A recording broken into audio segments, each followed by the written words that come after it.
ఎందుకంటే మనం గుళ్ళు కట్టేది టాటా బిర్లా మధ్యలో లయాలకే కదా.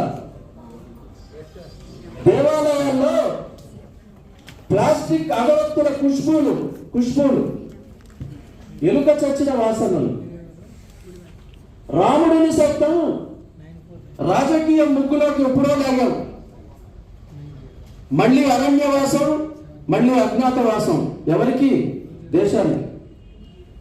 రామ్తేరి గంగామైలి అని పారుతోంది. రామ్తేరి గంగామైలి అని పారుతోంది. గుడిని గుళ్ళో లింగాన్నే కాదు, 7 కొండలోని 4 కొండల్ని మాన్యాల్ని హాంపర్ చేయాలని నోళ్లు తెరిచిన కొండ చిలువలు. మేడి పండ్లు కనికట్టలకు విభూది పళ్ళు రాలుతున్నాయి. అయినా పాపం గబ్బిలం మాత్రం ఇంకా తన గోడు వెళ్ళబోసుకుంటూనే ఉంది. మానవత్వం తాకట్టు సరుకై హక్కున చేర్చుకున్నట్టు అనాథ పిల్లలతో గ్రూప్ ఫోటోలు. విదేశీ విహంగాలకై వలేసిన వేటగాళ్ళు నిత్యం బాలక్రీస్తులను ముళ్ళ కిరీటం తొడుగుతూనే ఉన్నారు. అవును, జిహాద్ ముసుగులో ముక్కు పచ్చలాగని చిగురాకుల్ని ఇసుక ముళ్ళ మీద పాకిస్తూనే ఉన్నారు. మత్తు మందుల చెత్త కుండీల్లో విసిరేస్తూనే ఉన్నారు. గుండెల మీద ISI మార్కులు గుద్దుతూనే ఉన్నారు. ప్రశ్నలకు మరణదండన విధిస్తూనే ఉన్నారు.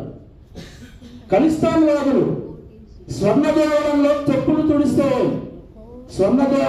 చెప్పులు తుడిస్తే ఉగ్రవాదమే వాడు ఊపిరైనప్పుడు.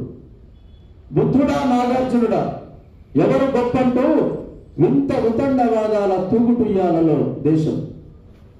లింగ మార్పుడల్లా మత మార్పుడలై మత ఛాందసత్వం కత్తి మనపై అతిపెద్ద ప్రజాస్వామ్యం వేలాడుతోంది. 4 రోడ్ల కూడలిలో నల్ల చట్టాల ట్రాఫిక్ లో చిక్కుకున్న భరతమాత ఒక బీతహరణేక్షుడు. అవును, జాతీయ జెండా డబ్బాలో ఎంత గెలకొట్టినా కలవని 3 రంగులు. ఆకుపచ్చని కాషాయానికి మధ్య వనెల ప్రవాహం. ఈదులాడే జాబులిని గ్రహణం మింగేసింది.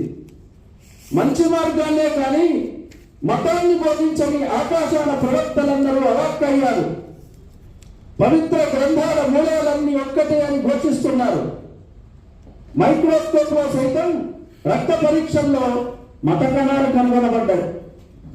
ఏకత్వంలో భిన్నత్వమైన మతం నేడొక నల్ల మందని పాత బస్తీలో